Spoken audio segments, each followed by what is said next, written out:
some days things are about honesty rather than trying to portray this amazing reality. And this week's been really, really hard. Work has been extremely challenging for me, and unfortunately it did overwhelm my body. I've been in a great deal of pain ever since. I've been feeling pins and needles and numbness. I had weakness in my left leg on the Monday and the Tuesday. I was unfortunately needing to walk with my crutch.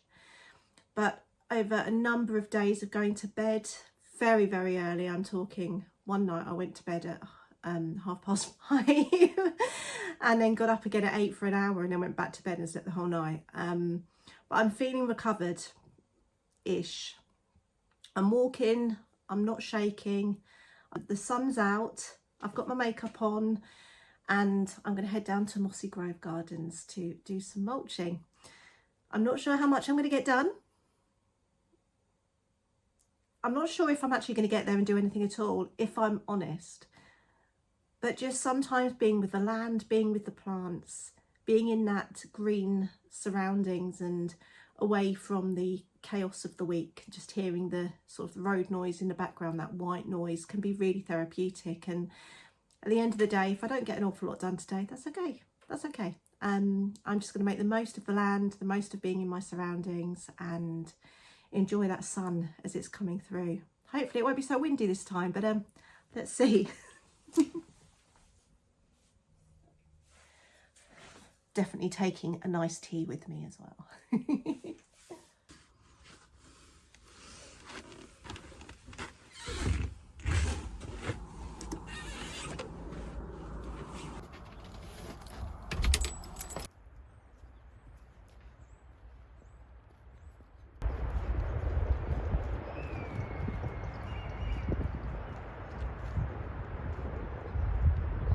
Look at this.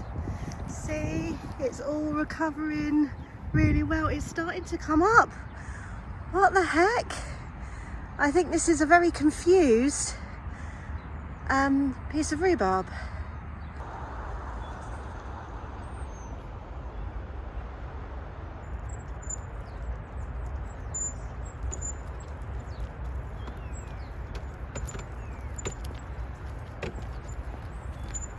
We're going to take this hoe, I'm going to take the tops off all of those perennial weeds that have started to come up in this beautiful sunshine, and then I'm just going to chuck mulch over the top and get it all padded down so that we can improve the soil, we can go down the no dig route and as much as we can, and it will just look a bit tidier as well. And if I hadn't realised how heavy that wheelbarrow was going to be, I would have envisaged getting some of that nice wood chip down for paths as well, but I don't think that's going to happen today, given the week that I've had. But let's see how we get on.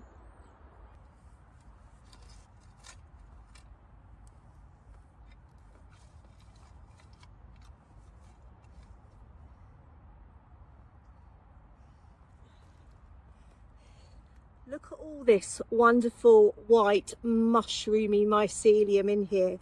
It means it's going to be a really good base for growing our wonderful, wonderful plants when I can finally get that far. But for now, I'm just appreciating the blessing of mycelium whilst getting these weeds sorted.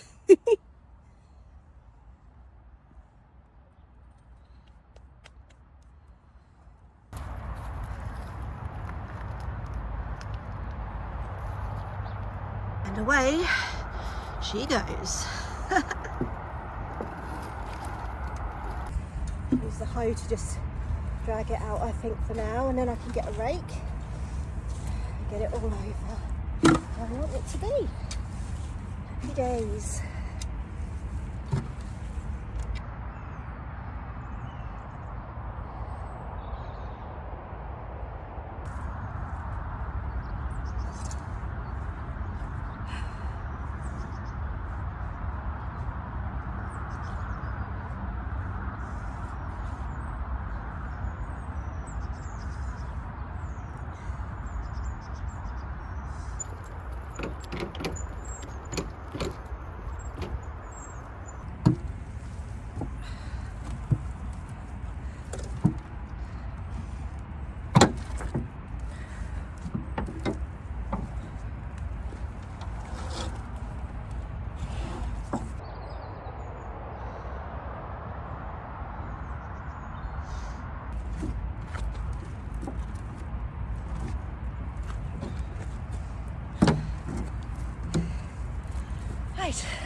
off for the next lot, and a slightly lighter barrow, I think.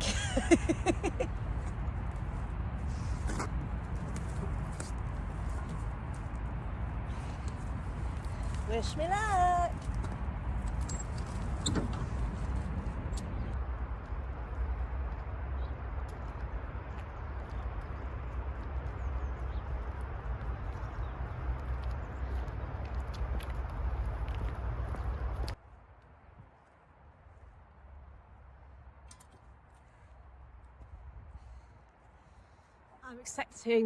I'm getting tired now.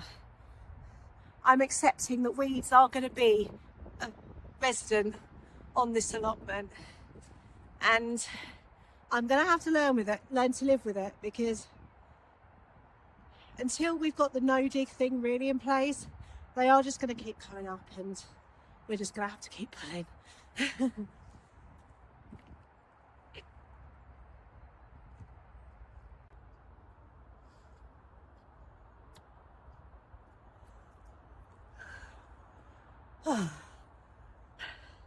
Definitely time for a bit of a cuppa.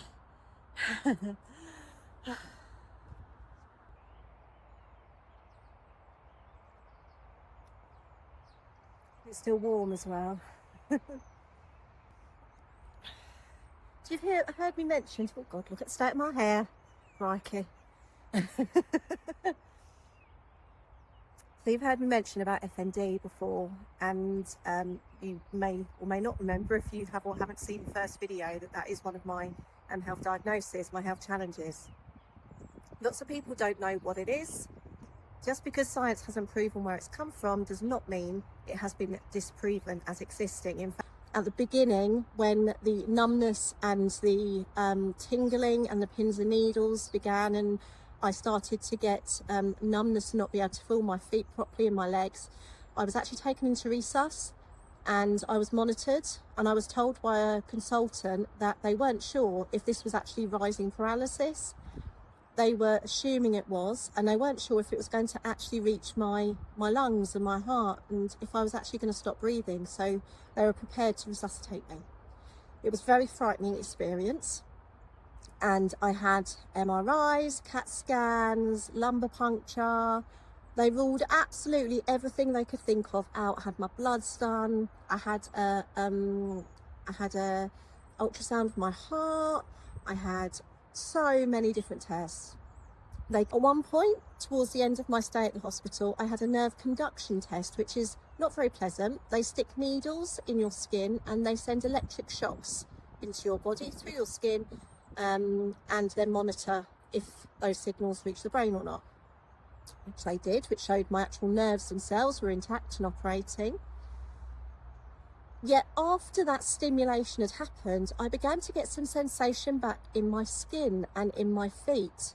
And after I'd eaten and rested, just a few hours later, I was actually able to shuffle my way to the hospital bathroom and use the toilet instead of a bedpan. They sent me home, wasn't able to walk upstairs, and they said, "We don't know what to do for you. You're going to have to be seen by neurology." And that was me at home, not being able to walk, not being able to go upstairs. I could shuffle and I could at least stand and use the toilet properly now. But it was still not an ideal state of being to be sent home in, particularly after the fear that I'd experienced anyway in the hospital, being told that I may stop breathing and may need resuscitating. It was a horrific, horrendous experience. It really was.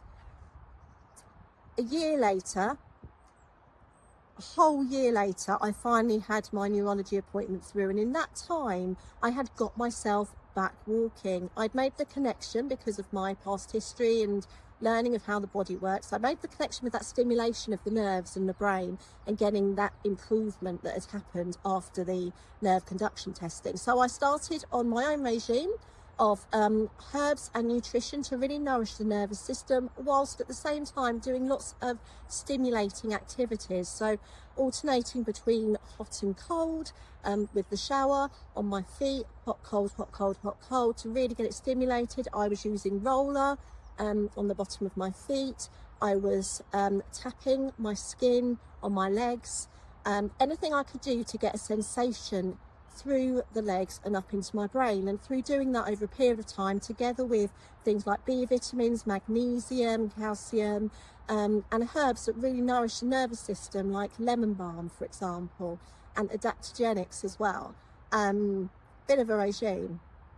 I got myself back walking. So I was diagnosed as having functional neurological disorder a year later, after I was discharged from hospital, not being able to walk properly. Through a series of examinations and tests that she performed on me, I have a sensation difference still between my legs. I can't always feel how hot water is with my feet. I have to be very careful.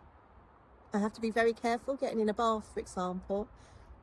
When anything overwhelms my nervous system, be that pain, be that something else for it to deal with, like tiredness, be that stress, having to over-concentrate, anxiety, anything that gives my nervous system something extra to try and process, it can knock me completely out.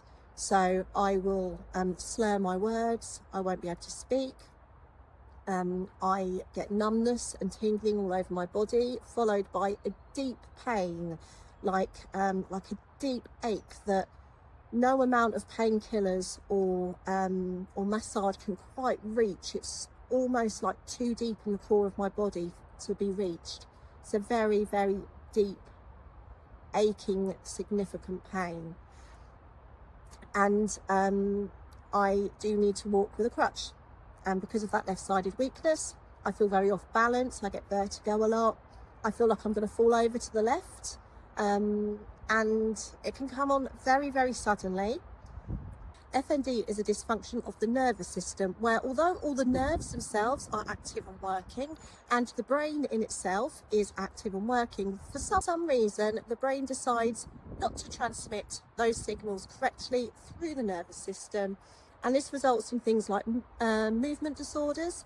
Some people experience tics, almost Tourette-like in appearance on occasions. For some people, it has them in a wheelchair. It prevents movement of the limbs. It comes with a lot of other very variable symptoms as well, because everybody and everyone's nervous system responds differently. For me, I struggle with speech. I sound drunk when I have overwhelmed my nervous system.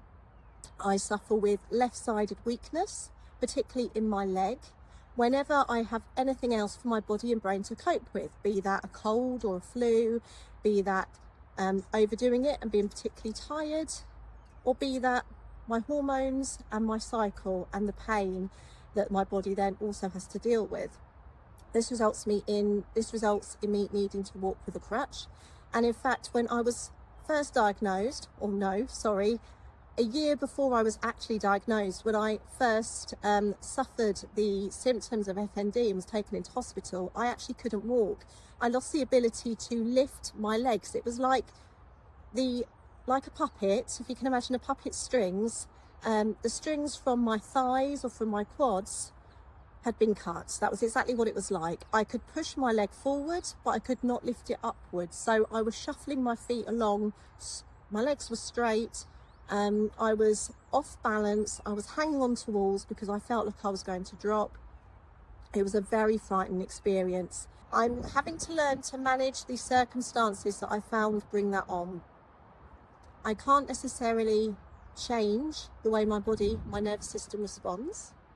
I can change the circumstances, and I can continue to nourish my nervous system through the use of my knowledge of herbalism and nutrition to make sure that it's working at its optimum ability, even if that isn't quite the same ability as other people may have or may not be having at the time.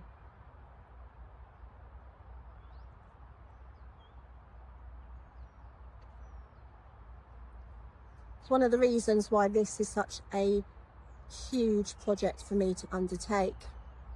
That few wheelbarrows of mulch.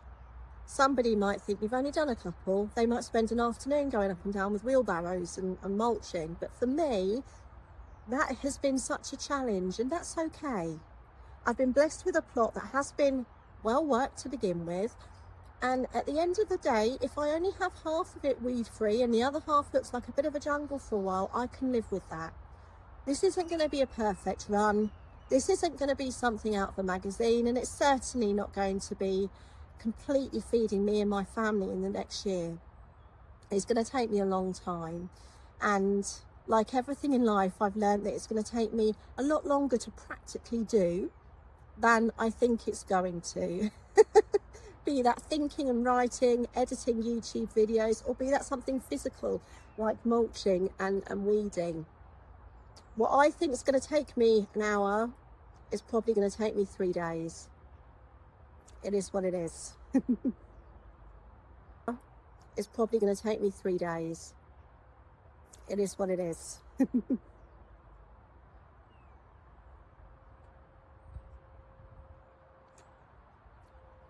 So what do I think caused my FND? Where do I think it came from? Well, looking back, I can see I have had some of those symptoms hovering around in the background when I was being treated for mental health, mental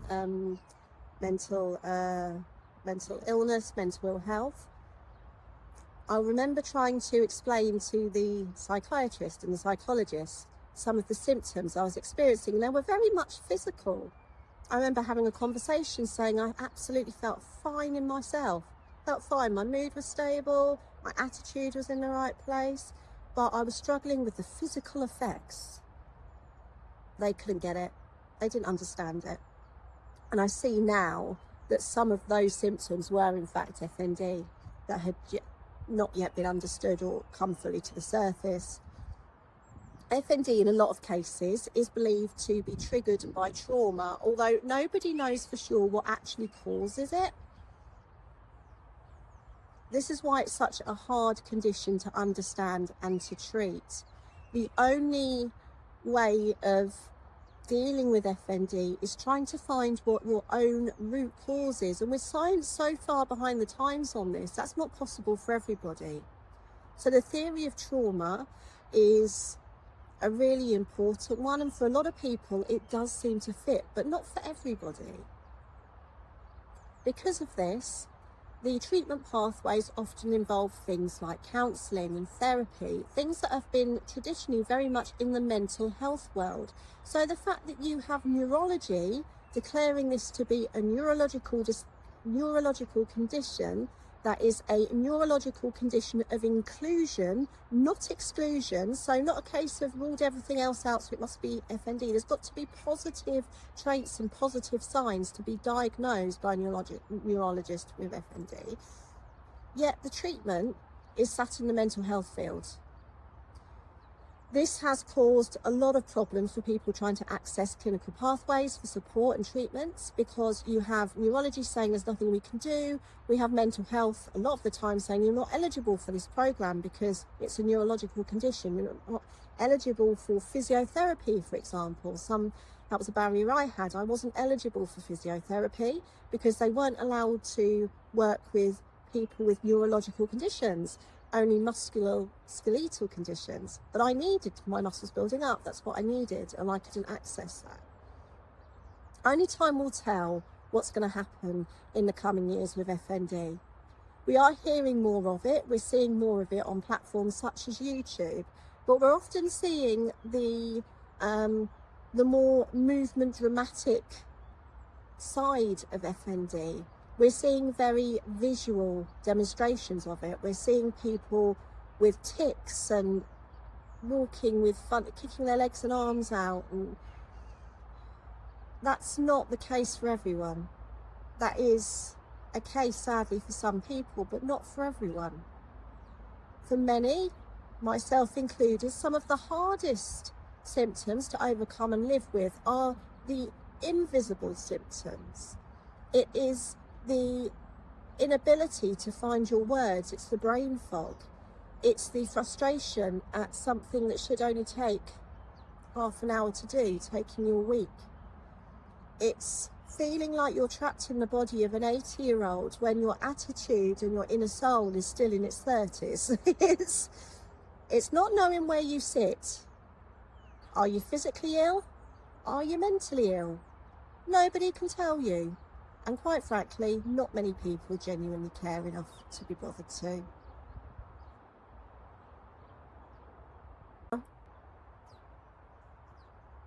So if you're suffering from FND, or you know someone who is, please don't just go looking for videos on YouTube of other people's experience.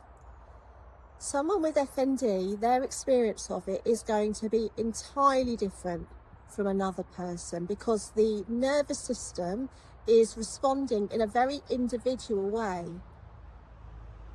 And let's face it, if science can't even tell us where it came from, then how are we supposed to know what we're doing?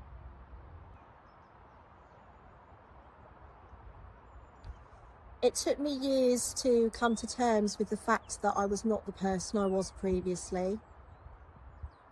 I had my identity very much rooted in my work. I had climbed the career ladder. I was doing very well. I was in managerial positions. I was an overcomer. I was being victorious. And because that's where my identity and where I believed my personality was, when that was taken away, I went through a really, really dark season.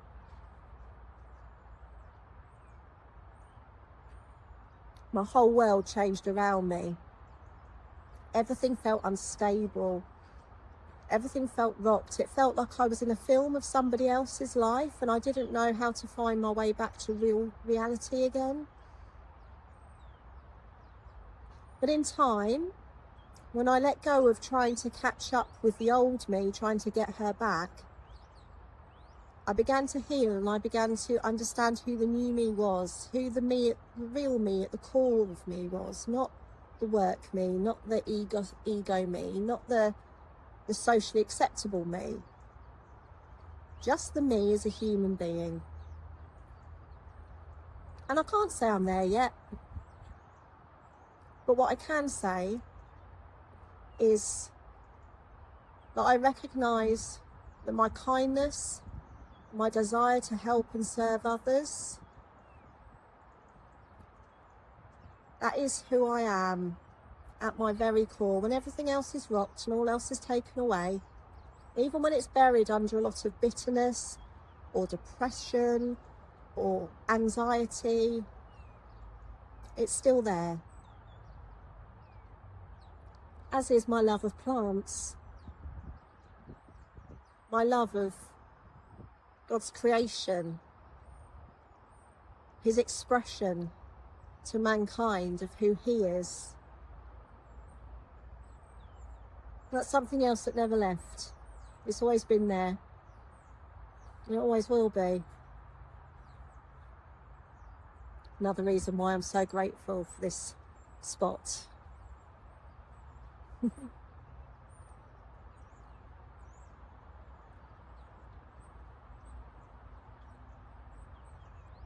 Just listen to us. Get to know our personal symptoms.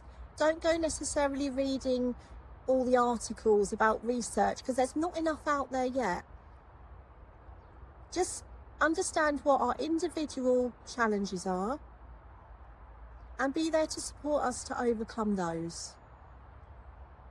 See it as part of our personal makeup. And sadly, for a while, it's necessary to see it as part of our identity. But not forever. So